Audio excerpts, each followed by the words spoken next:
wires got out. I want that back. You never saw me.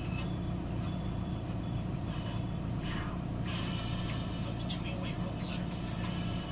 What if you were actually good? I'm so confused.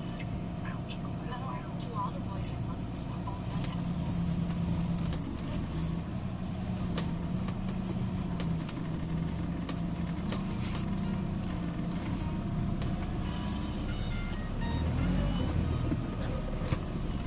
네, 안녕하세요. 정태진입니다. 오늘 말씀드릴 주제는 생후 6개월 된 우리 커피숍이라는 주제로 말씀을 좀 드리려고 하는데요. 매일 남의 가게에 있기만 하다가 오늘은 제가 운영하는 매장에 대해서 조금 다른 시각으로 좀 말씀을 좀 드리도록 하겠습니다. 이제 태어난 지 6개월 된 우리 커피숍은 사실 저의 6번째 자식입니다. 5번째 아이가 사이드 수집이었는데 5째를 애지중지 키우는 중에 철저히 준비를 해서 잠시 낳게 된 후 아이가 어린이 이번에 보호구역입니다. 60평짜리 커피숍이었고 5째를 출가시키고 이 6째한테 올인을 하면서 살아온 지가 벌써 6개월이 훌쩍 넘었네요. 항상 아이를 낳기 전에 제가 생각하고 있습니다. 과연 내가 애를 낳을 형편이 되는가? 이 부분을 가장 먼저 생각을 하게 되는데요. 경제적이든 시간적이든 환경적이든 내가 이 아이를 굉장히 신경 쓰고 낳고 기를 만한 상황인가? 적어도 1년 이 아이가 걸음마를 할 때까지만이라도 내가 여기에 올인할 수 있는가? 그렇게 스스로 마음을 가다듬고 주변 동료들에게도 마음을 구하고 어느 정도 자신감이 들었을 때 아이를 낳기로 결심을 합니다. 애는 혼자 낳고 혼자 키울 수 있는 건 아니니까요. 아이를 낳기 전 1년 동안은 정말 우리 아이가 건강하게 태어나게 하려고 무진장 노력을 합니다. 커피숍을 우리 아이라고 생각을 한다면 커피를 연구하고 개발하고 또 메뉴를 연구하고 상권을 연구하고 입지를 연구하고 인테리어도 연구를 하고 함께 키울 파트너도 찾고요. 이거를 어떻게 키울지에 대한 온갖 시뮬레이션을 다 하죠. 그렇게 정성을 다 쏟으면서 1년을 우리가 보내게 됩니다. 그 아이를 낳기 전 1년 동안은 거의 생기는 거 없이 돈과 시간을 엄청 쓰게 되죠. 건강하게 나오려면 이 정도 투자는 기본적으로 해야 됩니다. 그리고 출산을 하게 될 때 그때는 실제적으로 많은 돈이 들어가게 되죠. 전남의 연수로 화성 시작해도 관계탑입니다. 들어가겠죠. 그러고 나서 오픈을 하게 됩니다. 아이가 태어나게 된 거죠. 그리고 태어났을 때부터가 정말 시작입니다. 정말 우리가 만들었다고 내가 낳았다고 해서 내 마음대로 되는 게 하나도 없거든요. 우선 생활비가 급증합니다. 아기 기저귀값 들어가고 분유값, 병원비, 옷값, 유모차 이런 고정비가 급등하듯이 가게를 오픈하게 되면 정말 생각지도 못한 비용들이 계속해서 발생하죠. 임대료도 들어가고 관리비, 인건비 그리고 아까 말씀드린 생각지도 못한 그런 비용들 그리고 안 쓰던 게 늘어나다 보니까 아무래도 저의 고정비가 급등하게 되는 거죠. 생각지도 못한 병에 들어가지고 밤새 고열에 우는 아이처럼 가게도 피치 못할 어려움으로 정말 새벽에 뛰쳐나가야 될 경우도 생기고요. 공사 좀 한다고 인원이 잔뜩 들어오고 제빙 그릇에서 주방이 물바다가 되고 필터가 잘못돼가지고 수돗물 냄새가 나다고 고객들한테 컴플레인이 또 이빠이 받게 되고 또 좀 아껴보겠다고 처음에 바다 공사 좀 시원찮게 하고 또 손님 넘어져가지고 사고 터지고 추우면 춥다고 문제 생기고 더우면 덥다고 문제 생기고 알바 빵꾸는 허구한 날 나는 데다가 좀 가르쳐 놓으면 또 그만두고 다 맛있다고 해가지고 복사하기 전에 다 맛있다고 해서 대량으로 구매해놓은 그 베이커리 손님들한테 더럽게 맛없다는 고객 컴플레인 때문에 재고로 남겨지고 손해보고 장사는 안 되고 적자는 계속되고 마치 신생아가 걸음마를 뗄 때까지 일어날 수 있는 생각지도 못한 그 어떤 모든 것들이 나의 가게를 오픈하고서부터 무지하게 계속해서 생기게 됩니다. 그 걸음마를 뗄 때까지 1년 스스로 걸을 수 있을 때까지 부모가 보살피고 가꾸고 치료하고 온 정력을 쏟듯이 나의 가게가 스스로 얼추 돌아갈 수 있도록 사장으로서 보살피고 가꾸고 개선하고 나의 온 정력을 쏟는 거 이게 정말 중요합니다. 근데 요즘 창업자분들을 보게 되면은 너무 심해요. 내가 지금 가게를 열 만한 형편인가를 따지기는커녕 가게를 운영할 만한 최소한의 자질도 안 갖춘 데다가 무책임하게 싸질러 놓고 어쩔 수 없이 싸질러 놨으면 나 힘들다고 외면하지 말고 최소한 1년 동안은 최선을 다해서 책임지고 키울 생각을 안 합니다. 좀만 힘들면 후회만 하고 환경 탓, 정부 탓, 직원 탓, 소비자 탓, 그 모든 남 탓으로 일관하며 시간을 보내게 되죠. 지가 싸질러 놓은 가게에 들어갈 때 한숨 푹 쉬면서 들어갑니다. 게다가 한술 더 떠서 이제 태어난, 이제 오픈한 가게한테 크나큰 수익까지 바랍니다. 이제 태어난 가게한테 수익을 바라는 건 이제 태어난 아기한테 걸으라고 하는 것과 똑같은 겁니다. 자식을 잘 키우다 보면 운이 좋으면 자식들이 지가 알바라도 뛰면서 부모의 부담을 좀 줄여주듯이 가게를 잘 키우다 보면 운이 좋으면 시간이 지나면서 조금씩 수익이 생기게 됩니다. 자식을 잘 키워서 방송에서 운이 좋으면 좋은 회사 취직을 해서 돈을 벌고 홀로서기를 하듯이 가게를 잘 키워서 자리를 얼추 잡으면 남들 볼 때 약간은 부러워할 만한 그런 수익이 생깁니다. 특히 창업을 한 번도 안 해본 이제 막 첫 번째 가게를 잉태하려는 그런 분들에게 꼭 당부드립니다. 가게를 차린다는 건 나의 아기를 키우는 것과 굉장히 흡사합니다. 최소 걸음마를 뗄 때까지 그 1년 동안은 투자의 연속이고 보살핌의 연속이고 그때까진 나의 개인 생활도 없는 겁니다. 그 시기 얼만큼 신경 쓰고 노력하느냐에 따라서 가게의 성패가 갈립니다. 초창기 정신 못 차리고 한 번 매출 떨어진 가게는 그거 복구하기가 굉장히 힘들어요. 죽은 자식 불알 만져봐야 소용없다는 얘기입니다. 새롭게 창업을 준비하시려는 분들은 제가 오픈을 하면서 가졌던 그 생각 그리고 지금의 마음가짐 그런 부분들이 앞으로 창업을 준비하시는데 어느 정도 도움이 되셨으면 좋겠습니다. 이상 창규직이었습니다.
안녕하세요, 장상훈 프로입니다. 지금 야외에 나와 있어요. 날씨가 너무 좋아서 커피숍에 잠깐 나와 있습니다. 테라스가 있어서 테라스에서 찍고 있는데 바로 앞이 이면도로라서 감사합니다. 조금 부끄러운 부분은 있지만 계속해서 촬영 진행해 나가도록 하겠습니다.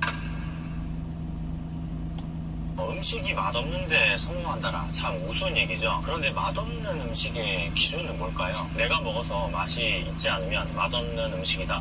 맞는 말이긴 하죠. 그런 경험을 해보셨나요? 나는 분명히 한 번 먹어봤는데 맛이 없어서 다시는 안 가는 집인데 주변 지인분들은 맛있다고 그 집에 자주 가는 그런 경험을 해보셨나요? 그리고 맛이 없어서 조만간 망할 거다 라고 얘기를 했는데 나중에 그 가게를 지나가다 보니까 손님도 굉장히 많고 맛있는 맛집으로 동갑을 해버린 그런 경험. 저는 그런 경험을 해본 기억이 있습니다. 최근에도 했었고요. 제가 최근에 일적인 부분도 그렇고 유튜브도 그렇고 또 다른 부분에 신경 쓸 일이 많다 보니까 와이프한테 굉장히 많이 소홀했었어요. 예전에는 주말에 한 번씩 계속 1박은 아니더라도 야외로 놀러를 가거나 힐링하는 시간을 항상 가졌었는데 최근 들은 몇 달 동안 그렇게 와이프를 방치했었던 거죠. 와이프도 바쁜 일이 많았었기 때문에 서로 조금 일에 집중하는 그런 시간이었는데 그래서 지난 주말에 오랜만에 1박을 다녀왔습니다. 요즘 유행하는 호캉스라고 하죠. 호텔에서 하루 종일 쉬는 그런 시간을 가지고 왔는데 하룻밤 자고 이제 아침에 돌아오는 길에 그 근처에서 밥을 먹게 되었어요. 1인당 한 15,000원 정도 하는 한정식 집이었는데 제가 한 2숟가락 정도 먹고 바로 그 집을 나와버렸습니다. 제 입에는 그 식당이 참 맛이 없었어요. 제가 개인적으로 입맛이 까다롭거나 그렇진 않아요. 왜냐면 와이프랑 어디 식당을 가더라도 와이프가 배불러서 못 먹겠다 아니면 자기 입에는 안 맞는다 하는 음식들을 제가 거의 다 먹을 정도로 제가 식성이 좋은 편이거든요.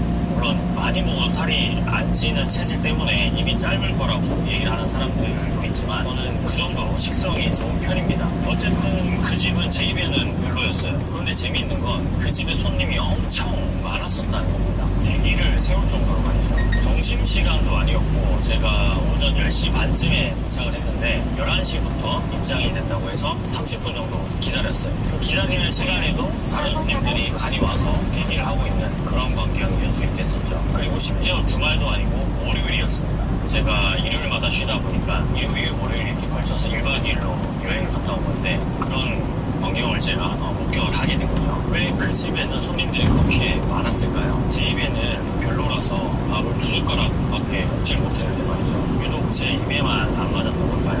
오늘은 맛없지만 성공하는 식당의 비밀, 아니 논란이 될 수도 있으니까 맛있진 않지만 장사가 잘 될 수 있는 식당들의 비밀, 그 부분에 대해서 한번 말씀을 드려볼게요. 누군가에게는 도움이 될 수 있고 또 누군가에게는 쓸데없는 이야기로 들릴 수도 있겠지만 어쨌든 영상 안에서 분명히 자기만의 인사이트를 찾을 수 있을 거라는 생각하에 제가 말씀을 드려보겠습니다.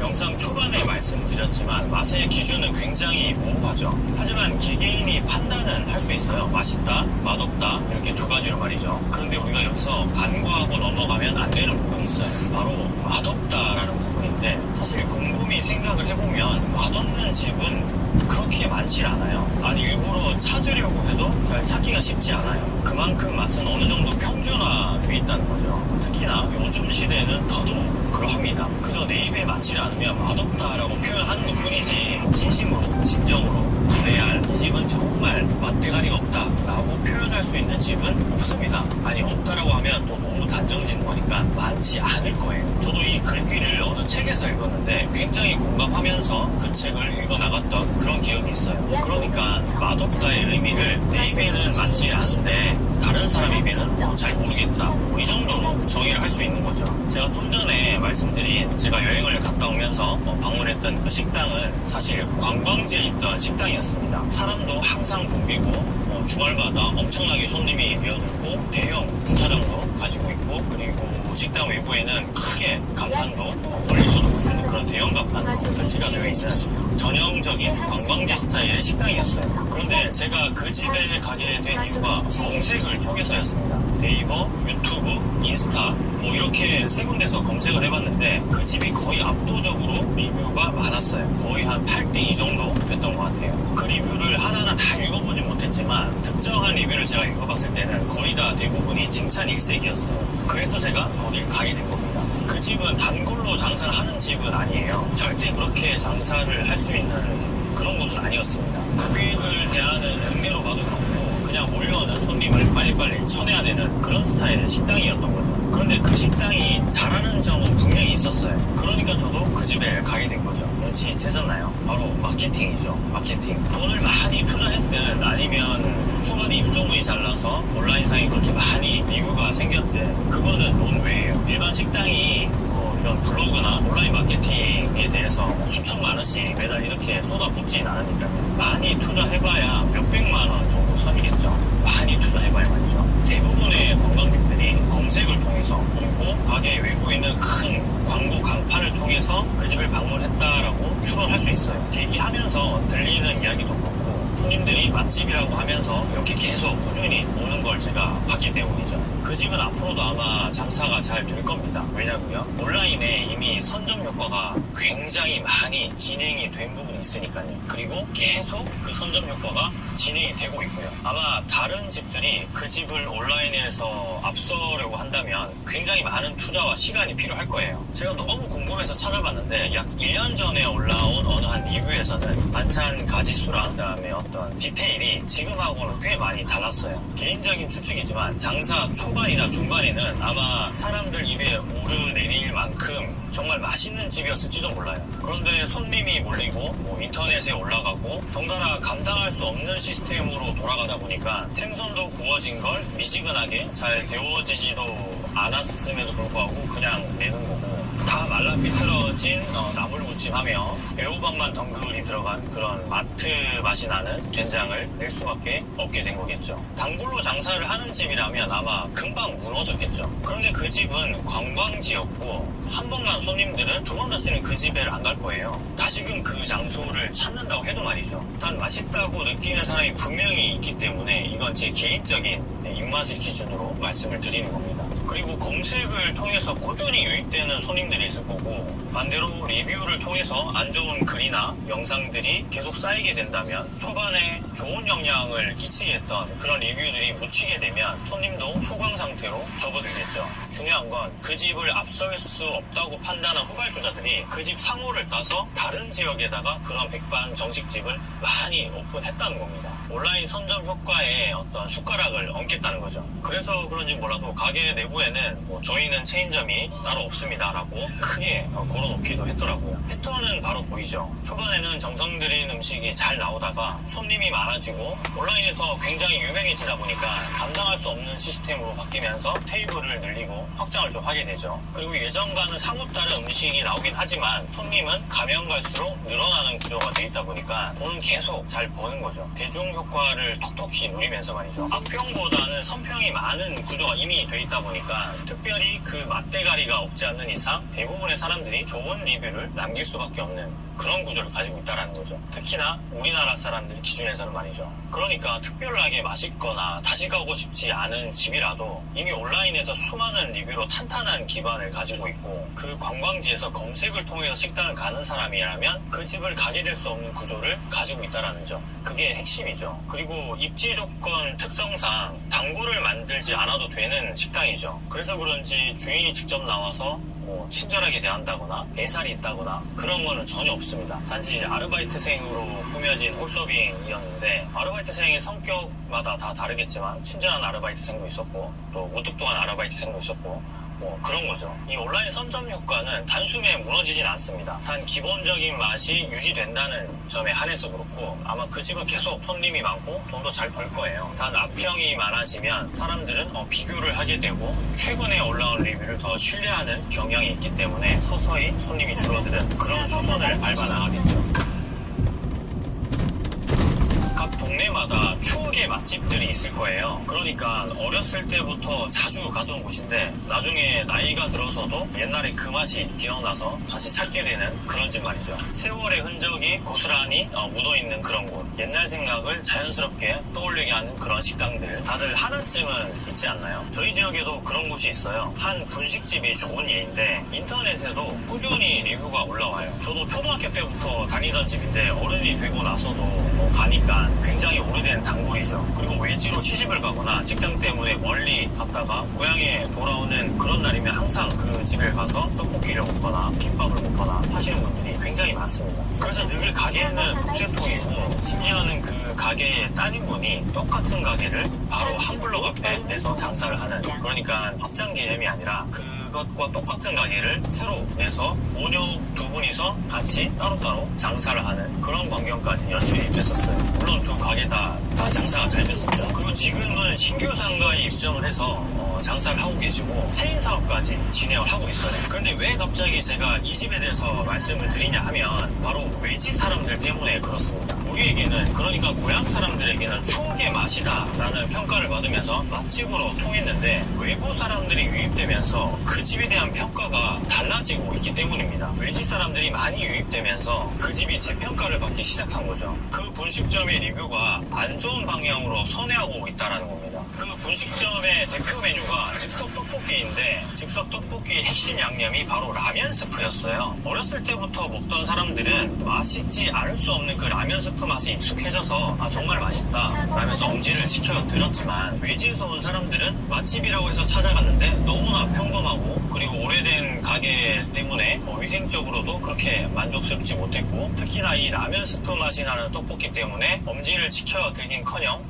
소문에 비해서 맛이 너무 별로였다라는 그런 리뷰들이 많이 올라오게 된 거죠. 신규 상가로 입점을 하면서는 저도 아직 가보질 못했어요. 아마 맛의 변화를 조금은 주지 않았을까 그런 생각을 합니다. 왜냐하면 제가 처음에 얘기한 그 관광지에서 간 식당과는 반대로 이 집은 단골 위주로 장사를 해야 되는 그런 분식점이기 때문이죠. 어쨌든 이 분식집은 20년 가까이 롱런을 하면서 지금은 새로운 출발을 하고 있죠. 객관적인 맛에 대한 평가는 그렇게 좋은 건 아니지만 일본의 어떤 노포를 떠올리게 하는 운영 방식에 사람들이 많이 찾아간 거죠. 맛있어서 찾아간 게 아니라 추억 때문에 말이죠. 그 추억 때문에 맛있게 느껴진 사람들이 거기를 찾아갔던 겁니다. 마지막으로 말씀드릴 부분이 가장 중요하다고 저는 생각을 하는데, 식당보다는 일단 커피로 한번 비유를 해볼게요. 요즘 저가 커피가 굉장히 많아졌죠. 경쟁 심화도 한몫했지만 커피 인구가 늘어난 것도 무시 못할 수준이에요. 혹시 저가 커피만 꾸준히 사드시는 분이 계신지 모르겠어요. 저는 저가 커피도 사먹고 또 비싼 커피도 사먹고 뭐 그때그때 상황에 따라서 다르긴 한데, 아마 대부분 보통 다 그러실 것 같아요. 굳이 난 저가 커피 아니면 절대 안 마셔 라고 하시는 분은 저는 거의 없을 거라고 생각을 합니다. 그런데 반대로 난 저가 커피는 절대 안 먹어 라고 하는 사람들은 많이 있어요. 대표적인 예로 스타벅스가 아니면 커피를 안 마시는 분들, 그리고 저가 커피를 마시는 사람들을 혐오하는 그런 사람들도 최근에 생겨나고 있습니다. 이유는 가지각색이고 다양해서 뭐 따로 말씀드리진 않겠지만 참 이상한 현상이긴 해요. 왜 이런 이야기를 제가 꺼내냐 하면, 그런 사람들 중에 사실 커피 맛을 제대로 알아서 그렇게 비싼 커피만 고집하는 사람들은 그렇게 많지 않다라는 거예요. 그런데 실험을 통한 인간의 심리는 굉장히 재미있어요. 미국의 캘리포니아 대학교에서 실험을 했습니다. 똑같은 원두와 똑같은 바리스타, 그리고 똑같은 기계와 레시피로 아메리카노를 만들었어요. 그리고 컵도 똑같은 머그잔에 담아서 500명의 학생들에게 그 커피를 마시게 했습니다. 그런데 가격 표시를 하나는 $5라고 적어놓고 하나는 $3라고 적어놨습니다. $2 정도 차이가 나게 그렇게 표시를 해놓은 거죠. 그런데 무려 407명의 학생이 $5짜리 커피가 맛있었다고 그렇게 반응을 했습니다. 이런 실험은 사실 이 커피뿐만 아니라 다른 외식 산업이나 어떤 물건에 대해서도 이런 실험을 굉장히 많이 했었어요. TV나 아니면 신문, 여러 매체를 통해서 이런 실험들이 많이 보도가 됐었죠. 사람의 심리 중에 하나가 비싼 게 더 품질이 좋을 거다라고 하는 그런 심리를 반영하는 그런 결과가 항상 나오기 마련이죠. 아마 이런 심리가 인간의 인지 부조화, 이게 맞는 표현인지 모르겠지만 제가 읽은 바로는 인지 부조화와 관련된 그런 심리라고 저는 생각을 해요. 만약 여기서 $5짜리 그 커피에다가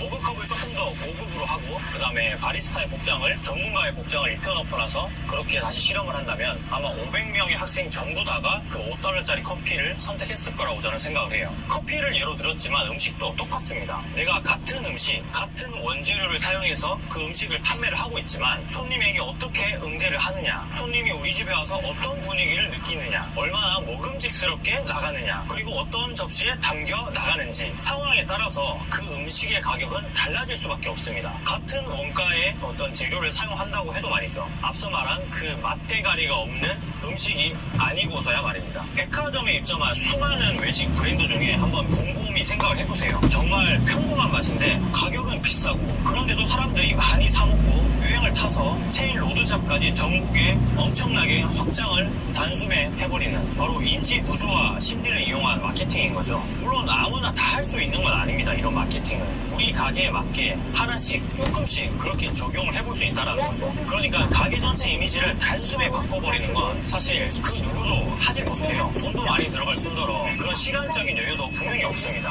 그런데 메뉴판 하나, 응대 멘트 하나, 물수건 하나, 뭐 숟가락, 젓가락, 뭐 이런 것들, 접시, 뭐 이런 거는 쉽게 바꿀 수 있는 거죠. 찾아보면 수도 없이 많습니다. 그런 것들이. 특히나 이 유니폼, 그리고 유니폼에 들어가는 어떤 글귀, 이런 것들은 마음만 먹으면 바꿀 수가 있죠. 심지어 대부분의 남자 손님들이 얘기하는 정설 중에 하나가 알바가 예쁘면 손님이 많이 온다. 뭐 어떻게 보면 이것도 가게 이미지를 바꾸는데 도움이 될 수는 있겠죠. 뭐 아줌마들 타겟이면 뭐 잘생긴 남자 알바를 둔다든지, 이건 좀 비유가 이상했나요? 약 300m 전방에서 신호. 자, 오늘은 맛이 없는데도 불구하고 성공하는 가게들에 대한 이야기를 해봤는데요. 정리하자면 첫 번째로 잘 될 수밖에 없는 구조를 만든다. 뭐 그게 독과점 형태라든지 온라인 선점 효과라든지, 아니면 적어도 장사 초반에는 정말 정성 들여서 소문나게끔 노력하자라는 거고, 두 번째는 장인정신, 일본의 노포들을 떠올리게 하는 그런 운영 방식을 함으로써 그 지역에 전통이 있는 가게로 거듭나게 된다면 성공할 수 있다. 그리고 성공까지는 아니더라도 롱런을 할 수 있다. 마지막 세 번째로 저가보다는 고급 전략, 인간의 인지부조화 심리를 조금이라도 이용해서 어느 정도 이윤이 남는 재미를 느낄 수 있을 만큼의 퀄을 만들어서 판매를 하자. 뭐 이 정도가 될 수 있겠네요.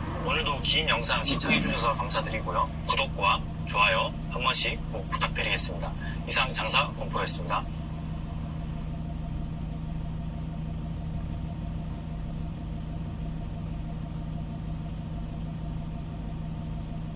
소비자들은 가면 갈수록 똑똑해집니다. 제가 가만히 있으면 그 똑똑해진 소비자들을 이길 수가 없습니다.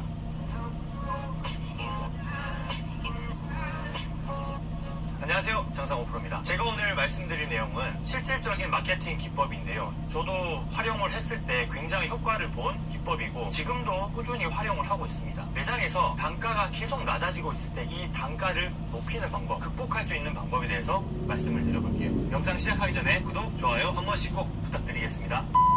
자, 제가 처음에 장사를 했을 때는 단가가 6만원까지 나왔습니다. 한 달 매출 건수하고 매출을 계산해봤을 때 단가가 6만원이었어요. 그러니까 하루에 10팀만 와도 60만원이라는 매출을 올릴 수가 있었습니다. 물론 그때는 손님이 더 많았죠. 그런데 시간이 지날수록 이 단가가 내려갔어요. 소비자들이 똑똑해진다는 거죠. 아, 이 매장은 갔을 때 안주 2개의 술을 조금 먹다 보면 5만원이 넘어간다, 6만원이 넘어간다, 뭐 이런 식으로 똑똑해지는 거죠. 지갑이 굉장히 얇아졌잖아요. 그렇기 때문에 부담스러운 매장으로 변모를 해가고 있었던 겁니다, 저희 매장이. 그래서 손님들도 똑똑해지고 부담스러운 매장이기 때문에 돈이 조금 있을 때 오셔서 드시거나 돈이 없을 때 오시게 되면 안주를 많이 시키지 않는 거죠. 술도 적당히 드시고. 왜냐하면 금액이 부담되니까요. 그러면서 계속 단가도 떨어지고 손님의 수도 줄었습니다. 손님들은 가면 갈수록 똑똑해지고 다른 매장과 비교하게 되고 이 매장이 비싸다는 인식이 있으면 그 매장에는 가지 않습니다. 제가 어느 책에서 봤는지는 기억이 잘 나지가 않아요. 그런데 지금은 제 머리에 확립이 되어 있는 마케팅 기법이 있습니다. 과연 우리는 이런 상황에서 어떤 식으로 마케팅을 해야 될까요? 음식 양을 좀 줄여야 될까요? 음식 양을 줄여서 내 마진을 더 올려야 될까요? 아니면 손님에게 좀 더 권유해서 비싼 메뉴를 팔든지 아니면 안주 하나 먹을 거를 2개 먹을 수 있도록 이렇게 추천을 해서 권유를 해서 더 팔아야 될까요? 그것도 아니라면 오히려 가격을 더 올려서 고급 전략으로 가야 될까요? 사실 이 세 가지도 틀리다는 건 아니지만 리스크가 굉장히 큰 기법들입니다. 그리고 주인 입장에서 쉽게 선택할 수 있는 그런 방법들도 아니고요. 제가 이렇게 단가가 떨어지고 손님이 줄어들었을 때 유심히 분석을 해봤는데 손님들이 시키는 메뉴는 거의 일관성이 있었어요. 그러니까 10팀이 오면 8팀, 7팀은 이 메뉴에 소주를 드시거나 이 메뉴에 맥주를 드셨던 거죠. 그 메뉴가 바로 오뎅탕이었습니다. 그때가 겨울쯤이었으니까 오뎅탕이 많이 나가겠거니 하고 생각을 했었는데 그게 아니었어요. 그 오뎅탕이 가성비가 뛰어난 메뉴였던 거죠. 손님들 입장에서는 그 오뎅탕 하나만 주문을 하게 되면 소주 너네 병은 거뜬히 먹을 수 있는 양이고 국물까지 있으니까 그 메뉴를 선호하신 겁니다. 그러니까 몇 번 오시면서 이것저것 다 드셔보고 오뎅탕이 제일 괜찮았다고 생각을 하시는 거죠. 그래서 메뉴 2개 시킬 거 오뎅탕 하나만 시키고 술을 드시거나 이것저것 주문해서 술값이 많이 나오는 거를 원천적으로 차단을 하는 거죠. 이렇게 손님들은 똑똑해진 겁니다. 그래서 제가 머리를 한 대 훅 두드려 맞은 느낌이 들었어요, 그때 당시. 그리고 그 오뎅탕을 브랜딩을 하게 됩니다. 그러니까 한마디로 오히려 그 오뎅탕을 더 많이 나가게끔 그리고 그 오뎅탕을 먹기 위해서 손님들이 더 많이 오게끔 만들었던 거죠. 그 오뎅탕은 일반 오뎅탕이었어요. 하지만 그 오뎅탕에 이름을 붙였습니다. 바로 마약 오뎅탕이라고 말이죠. 그리고 제가 살고 있는 이 지역에 광고를 했습니다. 제가 그때 돈이 많이 없었기 때문에 홍보 방법이라고 생각할 수 있었던 거는 현수막밖에 없었어요. 고객광고협회에서 진행하는 현수막, 그러니까 시나 구에서 지정된 게시대에 붙이는 현수막이죠. 일반 광고 업체나 오프라인 매장에서 주문을 하게 되면 현수막 제작비와 게시비 그리고 인건비를 다 포함해서 가격이 조금 비쌉니다. 근데 저는 직접 인터넷으로 주문하고 시안을 드리고 디자인을 수정을 해서 직접 배송을 받아서 고객광고협회에 가서 등록을 하는 그런 방법을 사용했습니다. 그렇게 하게 되면 2, 3만 원이면 현수막을 붙일 수가 있어요. 그리고 어느 정도 게시기간이 지나고 나서 떨어지면 다시 또 신청을 할 수 있습니다. 이런 식으로 저희 가게 주변은 물론 옆 동네까지 그 현수막을 게시를 하게 됩니다. 마약 오뎅탕, 어육 함량이 높은 오뎅탕 이런 식으로 말이죠. 짧은 기간 안에는 그 오뎅탕이 브랜딩이 되지가 않습니다. 적어도 1년 이상 했던 것 같아요. 마케팅 비용도 크게 많이 들이지 않죠. 왜냐하면 몇만 원이면 할 수 있는 현수막 광고니까요. 그런데 정말 중요한 건 그런 식으로 브랜딩을 하다 보니까 손님들이 이제는 그 마약 오뎅탕을 드시러 옵니다. 일부러 말이죠. 사장님 여기 마약 오뎅탕이라고 있나요? 이런 식으로 묻게 됩니다. 그리고 그 마약 오뎅탕을 드시러 오신 분들이 다른 메뉴도 주문하시는 거죠. 마약 오뎅탕이 괜찮았습니다. 가성비가 뛰어난 메뉴였기 때문에 저는 여기서 한 가지 더 착안을 합니다. 그 마약 오뎅탕의 업그레이드 버전을 출시를 해서 판매를 하게 되죠. 가격도 조금 더 높게 받는 거죠. 손님들은 자연스럽게 그 업그레이드된 마약 오뎅탕을 주문을 하시게 되면 저는 다시금 단가를 조금 더 올릴 수 있는 그런 계기를 만들었었어요. 지금도 그 마약 오뎅탕은 저희 매장에 특화된 메뉴로 자리를 잡았어요. 그리고 조금씩 계속 변화를 주고 있어요. 왜냐하면 그 마약 오뎅탕만 드시러 오시는 분들이 있는데 1년이 지나고 2년이 지나면 지루해하십니다. 그래서 다른 버전의 오뎅탕도 출시를 하고 오뎅탕에 들어가는 내용물도 좀 바꾸고 이름도 조금씩 수정해가면서 여러 버전의 오뎅탕을 만들었습니다. 소비자들은 가면 갈수록 똑똑해집니다. 제가 가만히 있으면 그 똑똑해진 소비자들을 이길 수가 없습니다. 물론 소비자를 이겨서 내가 돈을 많이 벌어야지 하는 그런 생각은 아닙니다. 다만 손님들보다는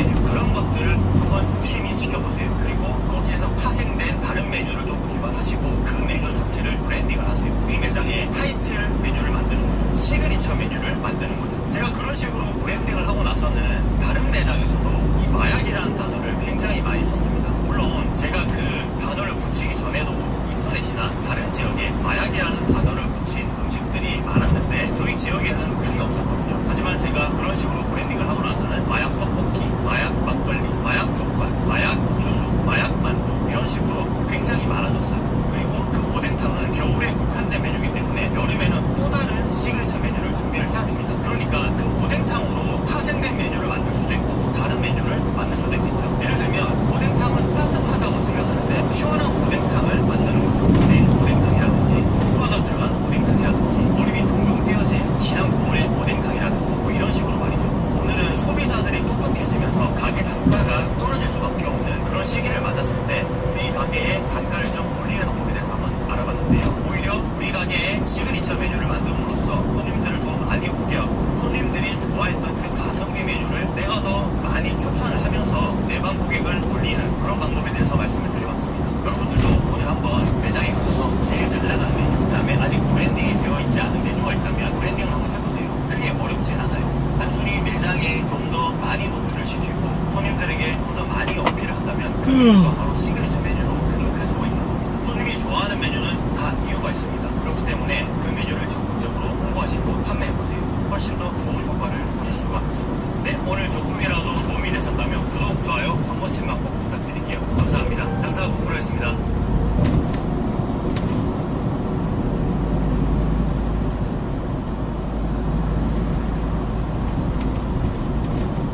자영업자들은 사실 입원하기가 굉장히 어려운 게 사실입니다. 내가 항상 나가야 되는 가게가 있고 장사를 해야 돈을 버는 입장인데 그렇지 못한 경우에는 굉장히 스트레스죠. 안녕하세요, 장사건프로입니다. 오늘 말씀드릴 내용은 장사에 관한 게 아니라 장사하시는 분들, 그러니까 자영업 하시는 분들